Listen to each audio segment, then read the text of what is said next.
Y para ilustrar solamente lo que viene, vamos a ver y a recordar o a conocer en alguno de los casos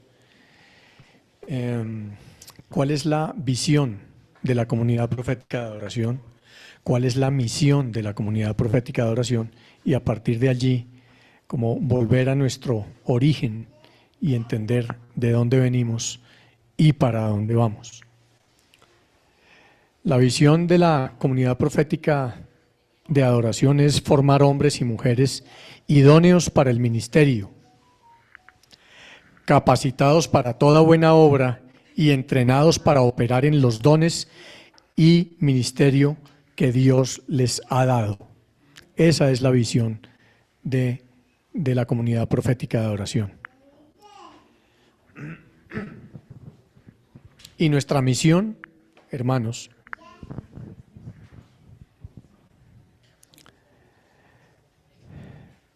es ser una comunidad de hombres y mujeres adoradores, sensibles a la voz de Dios, que impacten su entorno, estableciendo el reino de Dios en medio de las naciones. De esta misión sale nuestro lema de una comunidad adoradora, amante de su voz. Hace algún tiempo, le había comentado a mi señora algo que sentía en el culto, en nuestro culto, y tenía que ver con la adoración y con el tiempo de adoración en nuestro culto. Y ha pasado el tiempo y creo que hoy es un buen momento para comentar algo de ese sentimiento que además durante tiempo puse en oración. Y me emociona ver que hoy en día la adoración en Copa tiene un nivel diferente. Y quiero compartir con ustedes hoy la palabra alrededor de la adoración, que como vemos hace parte de nuestra misión, ¿sí? Que inicia diciendo: queremos ser una comunidad de hombres y mujeres adoradores. En esa primera parte quiero quedarme hoy en lo que vamos a hablar y a compartir en esta tarde.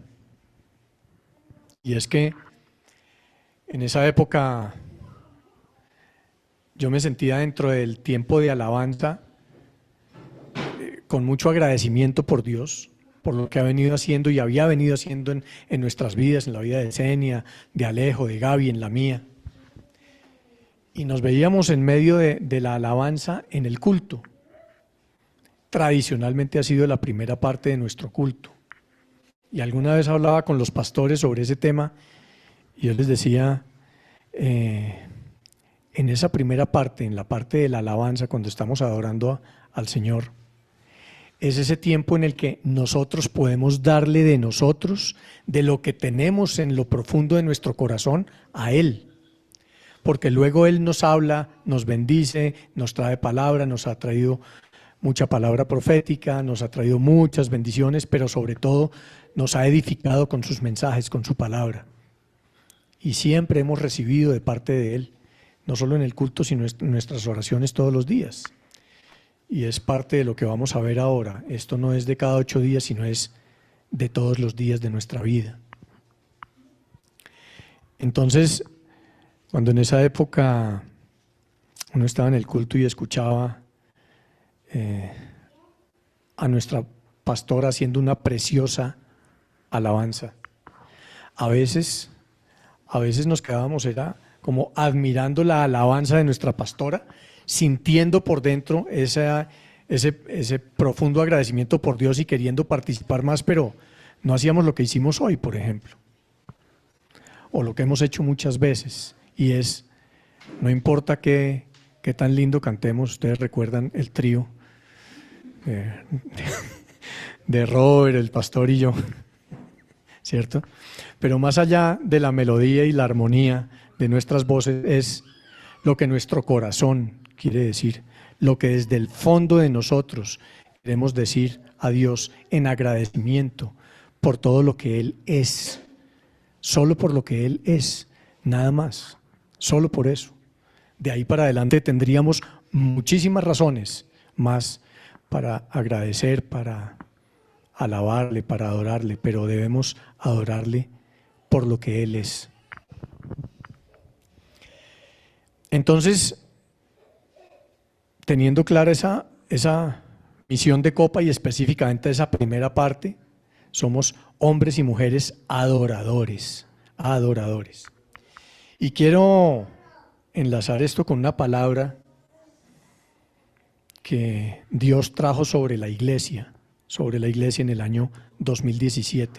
Era febrero del año 2017 y revisando esas palabras que Senia siempre tiene muy puntualmente, la precisa, es la memoria de Copa definitivamente. Y cuando hablaba con Seni para compartirle el mensaje que íbamos a tener hoy, dijo, esa es la palabra. Yo no recordaba cuándo había sido, pero ella lo tenía muy claro, marzo de 2017. Y resumidamente, porque fue una palabra larga, el Señor decía, necesitan una fe mayor, dice el Señor, una fe mayor. Voy a volver a este lugar, voy a volver a esta iglesia en adoración. Voy a hacerla volverse a mí en adoración, contrita y humillada en adoración. En resumen, eso dice la palabra que dio el Señor sobre Copa en febrero de 2017. Y eso yo confío en que es una promesa que el Señor va a cumplir. Y estamos seguramente en el camino para que esto se cumpla y para que el Señor vea que estamos buscándole en adoración y por supuesto partiendo de tener una mayor fe. Entonces,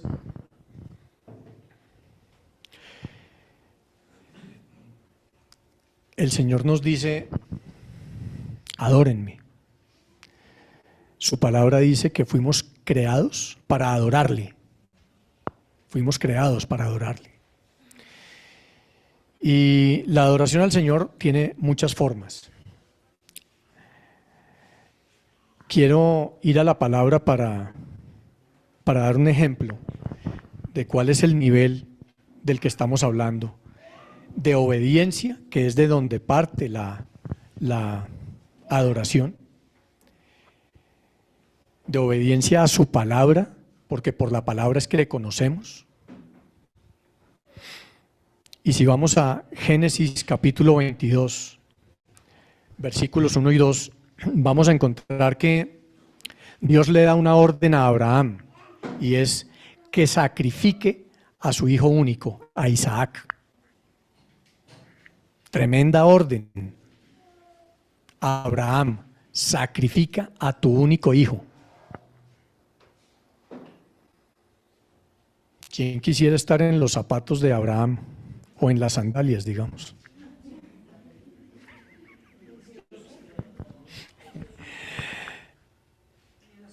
Pero si Dios nos da una orden, se cumple. Las órdenes se cumplen, dice Nelson. Así es, así es. Dice la palabra que en Génesis 22:1, probó Dios a Abraham y le dijo, Abraham, Dios lo llamó, Abraham. Y él respondió, heme aquí. Dos palabras con una profundidad inmensa. Ese heme aquí no solamente significa firmes, sino aquí estoy para servirte, Señor. ¿Qué ordenas?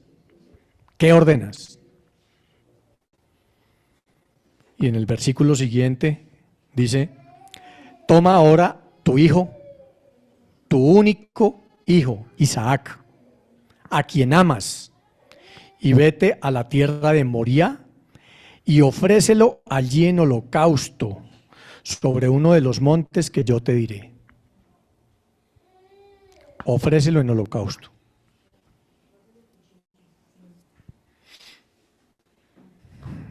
Y Abraham obedece y lleva a Isaac. Y entonces Isaac lleva la leña. Cuando ve que Abraham enciende el fuego, Isaac dice, pero padre, ¿y dónde está el cordero? Y entonces Abraham, pues no te lo había dicho, pero... Y cumple o se dispone de todo corazón a cumplir la orden que le ha dado su Señor, nuestro Padre. Y cuando está a punto de cumplir la orden y llevar el puñal a su mano para proceder a hacer el sacrificio, el Señor le dice, alto. Lo que quería probar era su fe, su obediencia, y probada estuvo. Esto para decir cuál es el nivel de obediencia, para comenzar, de fe, el nivel de fe que nosotros necesitamos. Y este es el inicio, tal vez en la palabra, en la Biblia, estamos hablando de Génesis 22, donde encontramos un claro ejemplo de esa disposición desde el corazón para obedecer a nuestro Padre. Más adelante entonces le dice el Señor, por cuanto has hecho esto y no me has rehusado tu hijo, tu único hijo, te bendeciré y multiplicaré tu descendencia como las estrellas del cielo.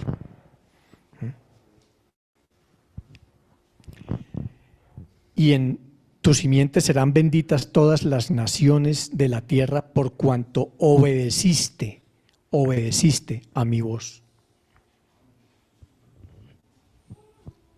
Uno puede recibir órdenes, pero a veces dice, uy, me cuesta.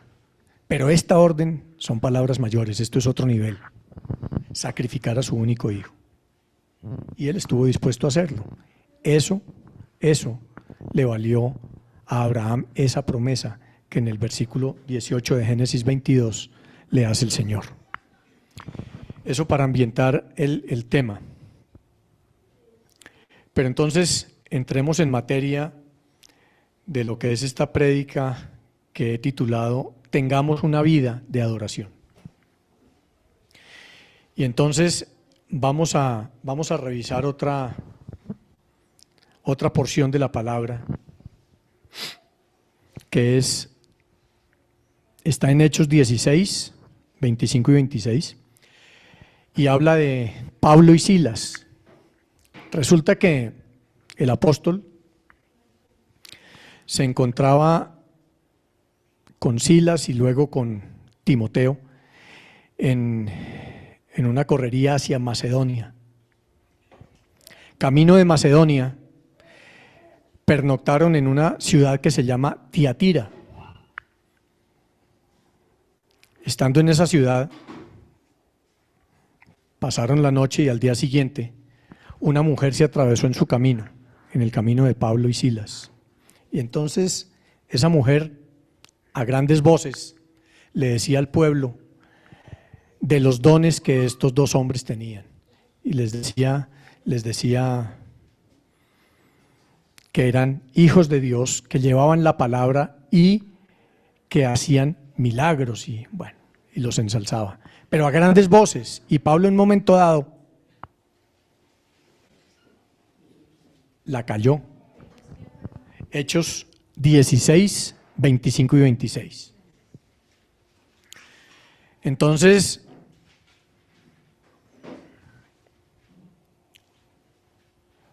Pablo identificó que esta mujer, que no los conocía, era la primera vez que se encontraban en la vida y hablaba de ellos, identificó que esta mujer tenía un espíritu de adivinación adentro de ella. Y efectivamente esta era una mujer que era esclava y sus amos derivaban buenos ingresos de la adivinación que ella profesaba y realizaba todos los días allí en el pueblito. Entonces, Pablo la interrumpe y hablándole en alta voz,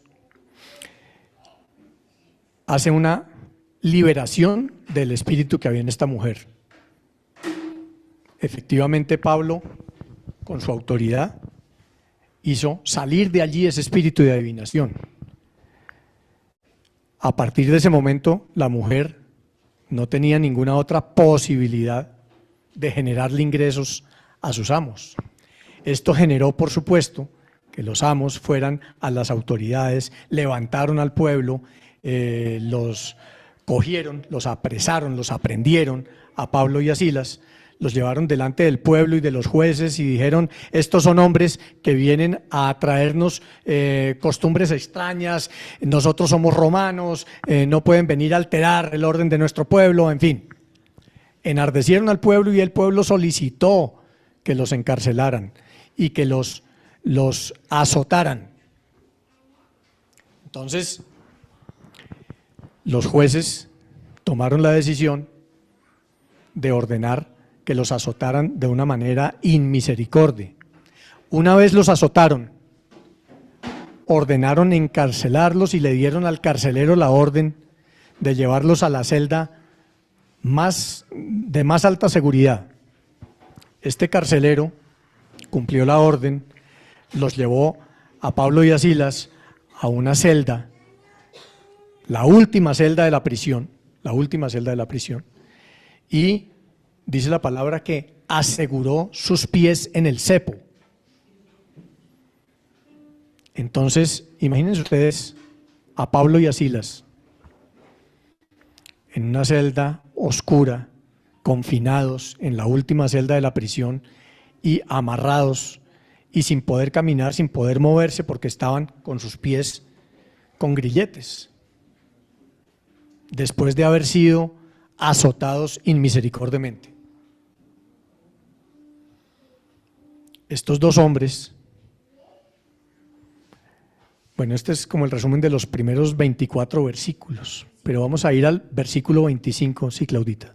El sitio donde los encarcelaron era el sitio que estaba al pie del pozo séptico de la cárcel. Eran las peores condiciones en las que un ser humano podía estar. Y esa fue la retaliación por ellos haber liberado una bruja. Exactamente, pero allí viene el versículo 24, 25 y 26. Dice la palabra: pero a medianoche, orando, Pablo y Silas cantaban himnos a Dios y los presos los oían. Entonces, dice el versículo 26, sobrevino de repente un gran terremoto, de tal manera que los cimientos de la cárcel se sacudían y al instante se abrieron todas las puertas y las cadenas de todos se soltaron. Ellos oraban a Dios, cantaban himnos de alabanza y de adoración a Dios en medio de esas circunstancias terribles que tenían, después de haber sido azotados, inmovilizados con cepos, en las condiciones más infrahumanas que ustedes se imaginen. Cuando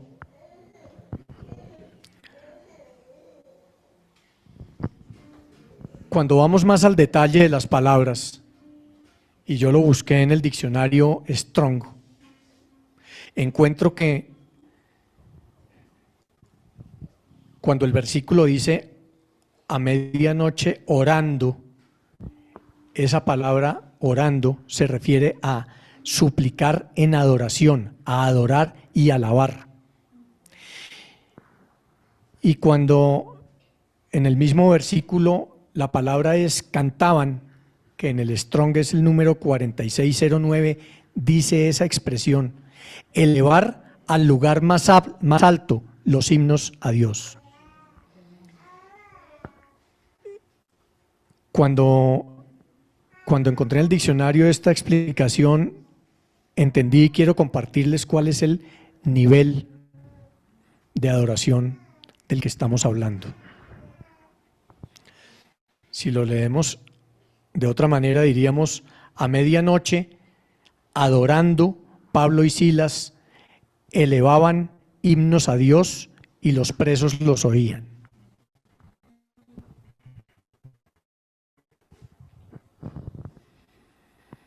Es decir, no era la oración de darle gracias a Dios por el día, porque nos fue bien, porque nos respaldó, porque durmamos bien.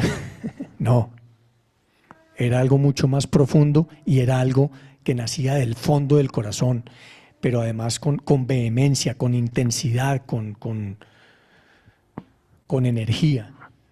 Era una oración de esas que uno no quiere dejarse arrebatar.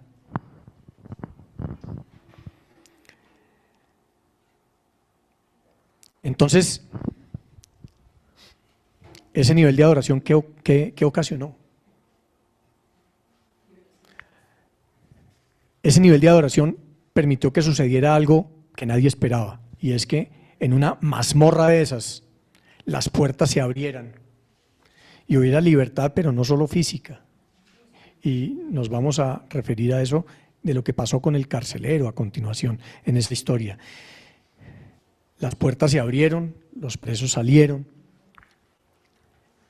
pero lo que Dios estaba respaldando era ese nivel de adoración de sus siervos, ese nivel de adoración con el que Pablo y Silas se estaban dirigiendo al Señor, ese nivel con el que le estaban orando, que era adorándole vehementemente. ¿Qué pasó a continuación? El carcelero, cuando vio que las puertas se abrieron y que muchos presos se fugaron, pensó que Pablo y Silas se habían ido, pero no, a pesar de todo, y a pesar de que Dios abrió las puertas, ellos seguían ahí en la celda, en la mazmorra más fétida, húmeda y horrible en la que podían estar. Y cuando el carcelero iba y tomó su espada para inmolarse, porque esa era, digamos, la costumbre, pero más allá de la costumbre era el sentido del deber, que si él, que había sido encomendado para cuidar con alta seguridad a Pablo y a Silas, no lo había logrado, él tenía que sacrificarse. Y Pablo le grita y le dice: alto. Y viene algo que es muy importante, y es la pregunta que hizo el carcelero a Pablo y a Silas. Él fue y verificó que ellos no se habían volado de la cárcel, que estaban efectivamente ahí. Entonces, digamos que Pablo le salvó la vida cuando él se iba a inmolar. Él va y les cura, les limpia las heridas, en fin, y les pregunta: ¿qué debo hacer yo para ser salvo? Esa es la pregunta que hace el carcelero.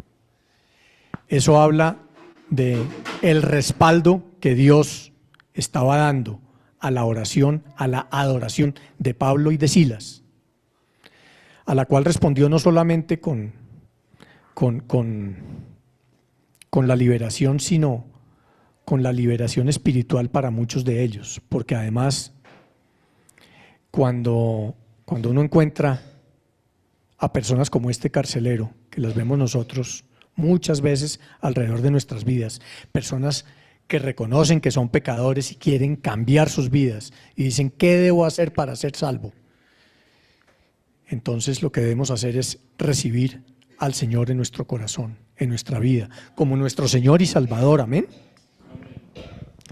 La respuesta que le dieron Pablo y Silas es: cree en Jesucristo y serás salvo tú y tu casa. Y en este caso así fue.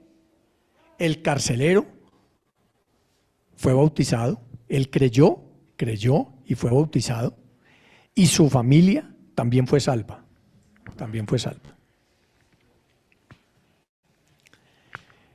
Ese es el nivel de oración y el nivel de adoración que nosotros debemos buscar y debemos llegar a tener.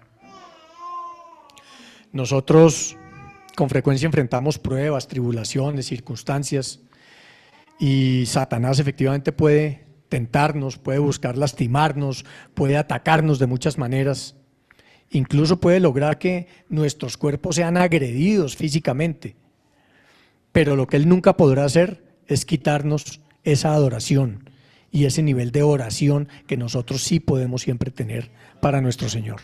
Amén.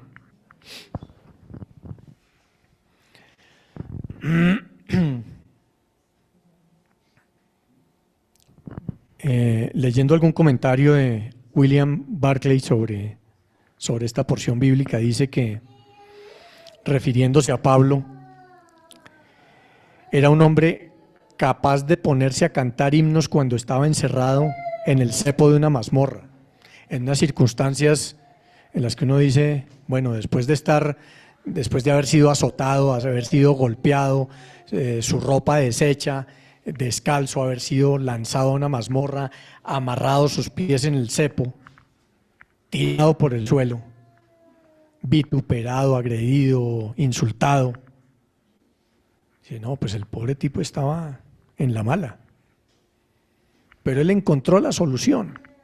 Pablo y Silas lo que hicieron fue no mirar el problema, como lo hemos dicho tantas veces, al frente, sino mirar arriba donde estaba su solución.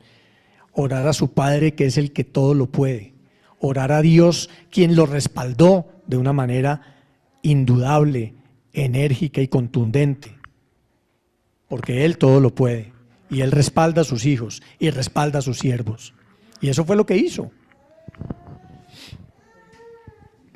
Dice Barclay, en segundo lugar, que Pablo estaba dispuesto a abrirle la puerta de la salvación hasta al carcelero que lo había colocado en la celda más inhóspita. Si no fuera Pablo, sino de pronto alguno de nosotros tiene medio la oportunidad y lo que busca es de pronto desquitarse del tratamiento, de la bienvenida que el carcelero le había dado, teniendo la puerta abierta. Bueno, de pronto nuestro viejo hombre, digo yo. Hoy ya no hacemos eso, ¿cierto, Richie? Ya no hacemos eso, pero nuestro viejo hombre, Dios mío, quién sabe qué hubiera hecho ahí. Que es la reacción humana, hermanos, es la reacción humana. Por eso ellos fueron diferentes, ellos acudieron a Dios en oración, en adoración. Y finalmente, dice Barclay que Pablo y Silas sabían mantener su dignidad, y se refiere a que como romanos reclamaban sus derechos. Finalmente, cuando acudieron a este expediente, dijeron, bestia, la embarramos, estos son romanos. Qué embarradita, háganme el favor y lo sueltan, dijeron los jueces. Son libres después de todo lo que habían pasado. Y bien, ese es en el versículo 31, tal vez como la conclusión de lo que sucedió en este episodio, con el que quería ilustrar para comenzar el nivel de adoración del que estamos hablando hoy. ¿Y qué es esa adoración? ¿Sí?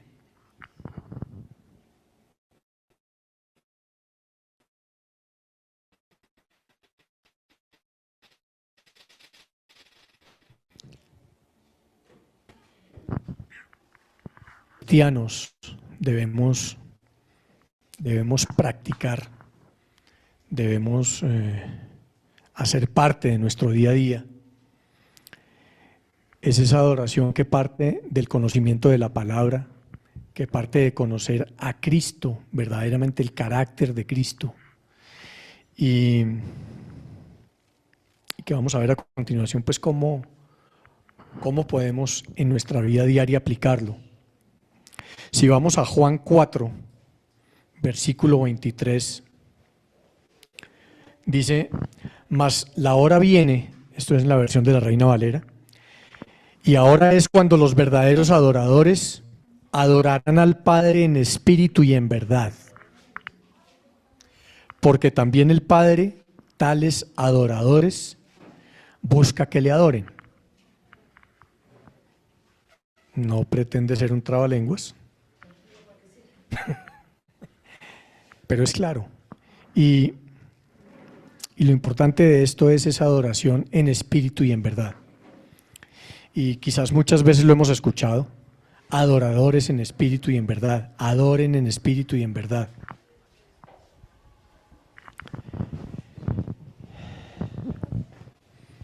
Dice el versículo 24, Dios es espíritu, y los que le adoran en espíritu y en verdad, es necesario que adoren.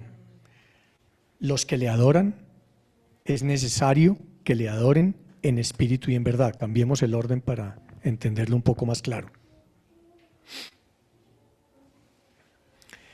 Un adorador es una persona que tiene una relación personal, una relación íntima con Dios, pero una relación verdadera, no es, ay no, si yo oro todos los días a Dios, y seguramente y ojalá que lo haga, pero cuando hablamos de esta adoración en espíritu y en verdad, es una adoración intensa, es una adoración desde el fondo del corazón, es una adoración en la que queremos de verdad buscar a Dios, no cumplir como el requisito de ya chuleado, ya oré, no es eso, jamás puede ser eso. El tiempo de oración y ese tiempo de adoración, porque van de la mano, esa oración y esa adoración, y es que quiero hacer también la claridad de la adoración no es la alabanza, ¿sí? Claro, cuando alabamos a Dios, adoramos a Dios, pero la adoración no es solo la alabanza, es lo que quiero decir. Ahora vemos una cita que está en la palabra y nos aclara el punto.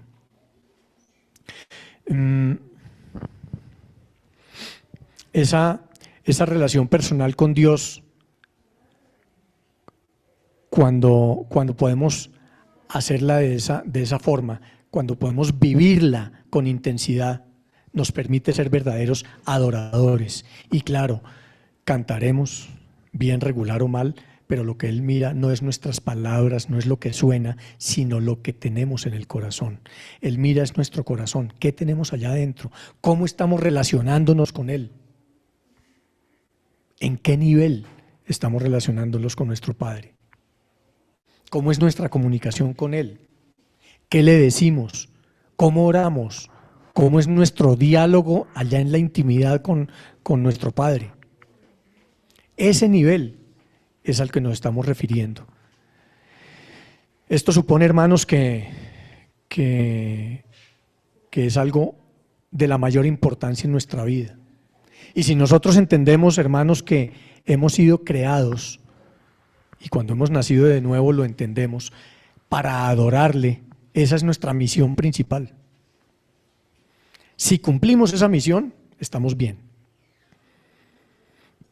Podemos hacer muchas cosas más o no hacerlas, pero si hicimos esa bien, estamos cumpliendo nuestra misión. Si hacemos muchas otras cosas más durante nuestro día, pero no hacemos esa, no estamos cumpliendo nuestra misión. Entonces no podemos chulear ese día.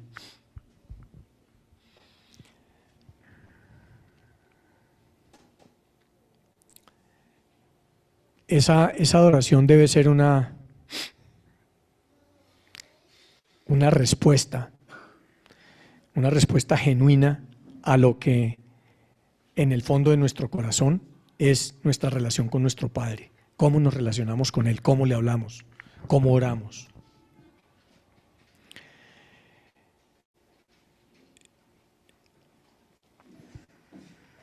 Adorar a Dios implica también sumisión y obediencia. Adorar a Dios tiene que ver con humildad de parte nuestra como hijos de Dios frente a nuestro Padre.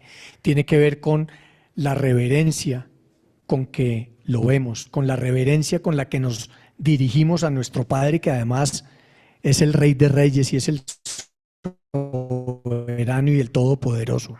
No es cualquiera, no es cualquiera. Es el Eterno.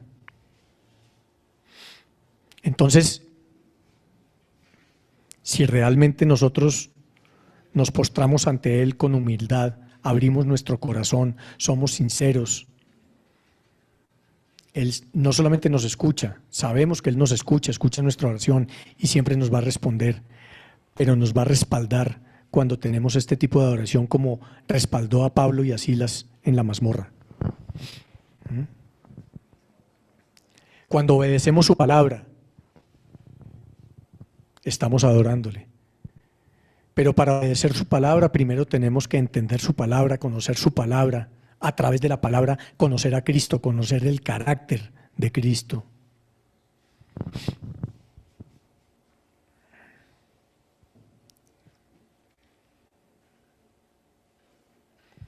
Esa sumisión implica habernos rendido delante de Él. Haber rendido delante de nuestro Padre nuestra voluntad, ser conscientes que no somos nosotros, sino es Él, que nosotros estamos es para servir a nuestro Padre, no para servir a nuestros intereses. Y cuando adoramos a nuestro Padre, entendamos que lo estamos adorando es a Él, estamos adorando a Dios. No estamos adorando a Dios si es que me bendijo de X o Y manera, porque podríamos confundirnos fácilmente, hermanos, con bendecir a las bendiciones, adorar, perdón, a las bendiciones. No, adoramos a Dios. Él nos bendice, pero adoramos es a Dios.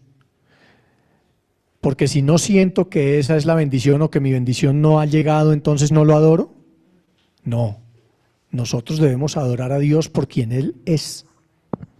Amén. Entonces, la adoración, hermanos, no se reduce a unas hermosas palabras, a unas lindas melodías muy bien ejecutadas, porque eso es válido y alabarlo es hermoso y es lindo y nos nace del corazón también. Pero no es solo eso, es que Él no se queda en, como les decía, en el signo externo y en lo que dicen las palabras en nuestra boca, sino que tenemos en el corazón. Y puede que le estemos alabando y cantándole unas alabanzas hermosísimas, pero si no tenemos un corazón limpio y un corazón sano y un corazón humilde delante de Él, no lo estamos adorando.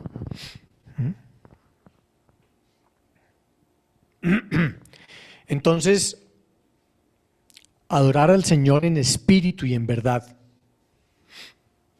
implica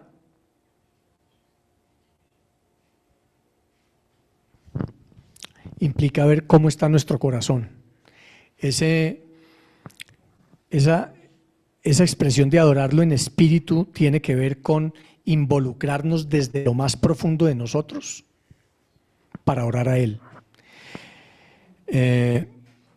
Si no hay diría yo, una verdadera pasión en esa oración y en esa búsqueda de Dios, no va a haber una verdadera adoración por nuestro Dios.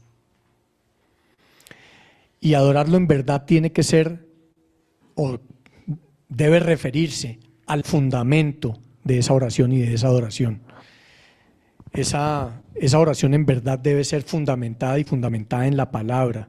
Por eso es importante orar con base en la palabra. No es orar con base en nuestras necesidades, orar por los problemas que tenemos. No, es orar con base en la palabra. Y esa palabra es la que nos va a dar la respuesta a esas necesidades por las cuales estamos orando. Y esa palabra es el fundamento para darle esa verdad a la oración y a la adoración a nuestro Padre.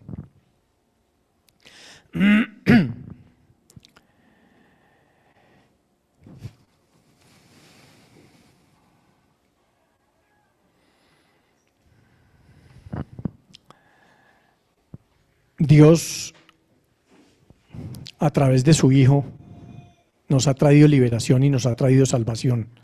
Y yo creo que definitivamente la adoración tiene que ver con la cruz. Yo creo que la obra redentora de Cristo en la cruz es un punto central de a dónde deben mirar nuestros ojos para adorar a nuestro Dios.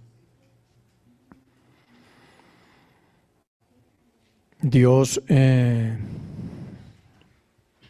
ha enviado a su Hijo, envió a su Hijo a dar su vida por todos nosotros para traer sobre nosotros salvación.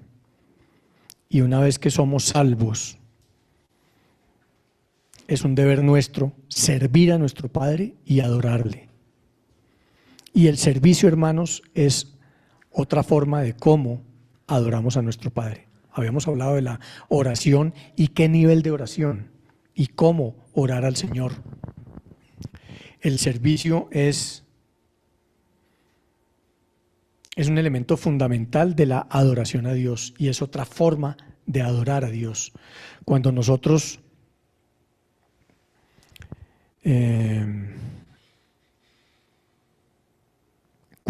servimos en la obra, estamos adorando a nuestro Padre. Así como cuando oramos en la intimidad y oramos desde el espíritu, desde el corazón, apasionados, sin timidez,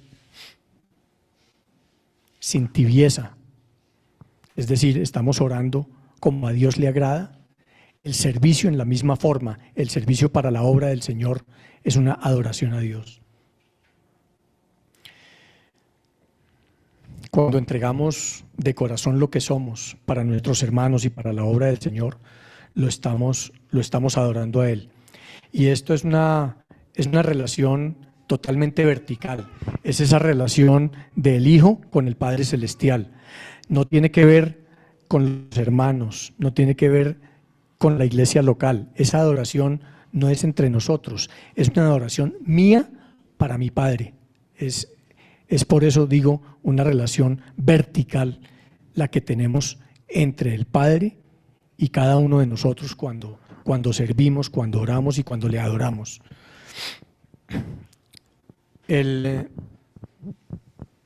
La adoración, hermanos, es para un cristiano un propósito de vida. Es un propósito de vida. Y un propósito de vida es aquello que nos mueve, es aquello que nos guía, es aquello que marca un derrotero para cada uno de nosotros. ¿Cómo nos movemos hacia adelante? ¿Qué es lo que estamos buscando? Ese, para un cristiano, es un propósito de vida. Es esa búsqueda de querer agradarle en todo tiempo, en todo lugar, independientemente en el ámbito en el que nos movamos, en lo que hagamos cada día. Pero si nosotros lo hacemos, eso que hacemos, allí donde Dios nos sembró, allí donde Dios nos puso, lo hacemos con esa visión, estaremos adorándole a Él. Si nosotros trabajamos en lo que quiera que cada uno se desempeñe, con humildad, pero con honestidad, con compromiso, siendo testimonio de lo que dice la palabra de Dios, siendo buenos hijos de Dios, no tengamos duda, hermanos, que estamos adorándole y que estamos sirviéndole dentro del propósito que Él tiene en nuestra vida. Porque ese propósito, ese para qué nos puso donde nos puso, es lo que vamos a demostrar cuando procedemos en esa forma. Si no lo hacemos, estamos por fuera de ese propósito. Claro, no estaremos adorándole, pero no estaremos dentro del propósito. Entonces será muy seguramente tiempo perdido lo que estemos haciendo en esa forma.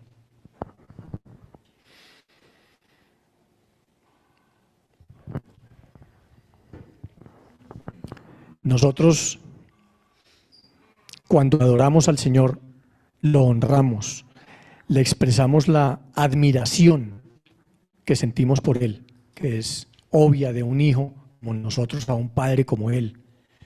Pero nosotros podríamos, hermanos, admirar a alguien que no conocemos. No, ¿verdad? Nosotros admiramos a alguien porque le conocemos y esas características de a quien conocemos, por ser como es, nos permite que le admiremos.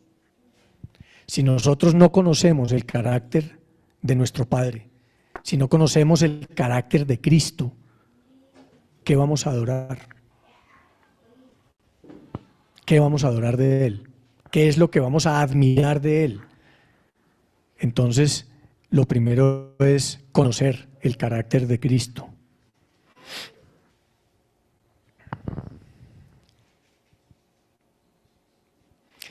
Dice Isaías en el capítulo 29, versículo 13. Perdón, ¿alguien lo tiene a mano? No lo tengo aquí copiado. ¿Quién me ayuda con la cita? Isaías 29, 13. Y aquí vamos a hacer la claridad sobre ese adorador que alaba, pero no todo el que alaba adora a Dios. José.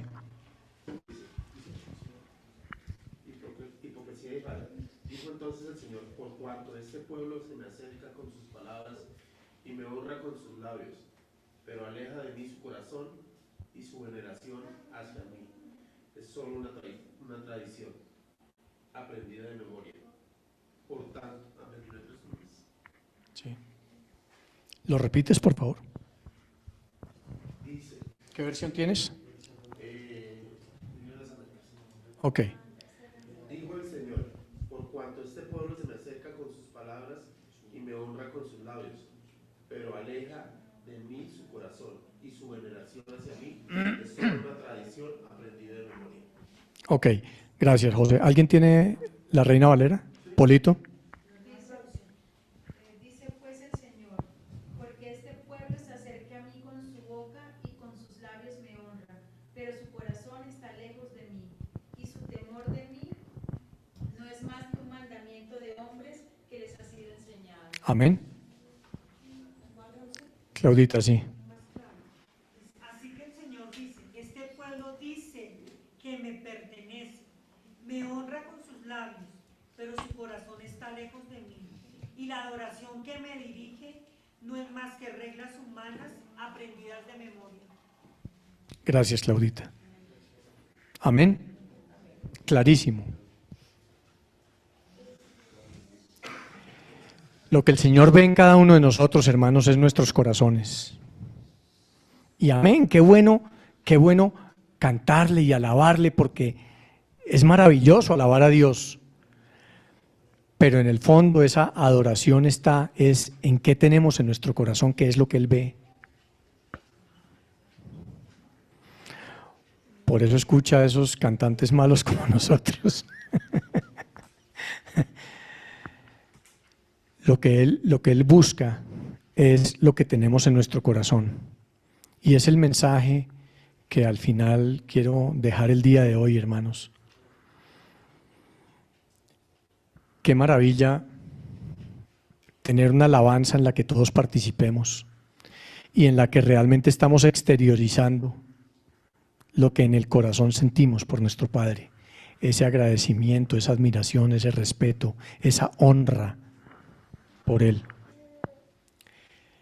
Adorémosle cada día más, hermanos. Busquémosle en oración, busquémosle en el servicio. Adorémosle a través de la oración y del servicio en la obra. Adorémosle de corazón y Él siempre nos va a respaldar, siempre nos va a respaldar. No olvidemos, hermanos, que la cruz finalmente debe ser el centro de nuestra adoración. Toda la honra y toda la gloria son para Él, hermanos. Amén. Les bendigo, iglesia.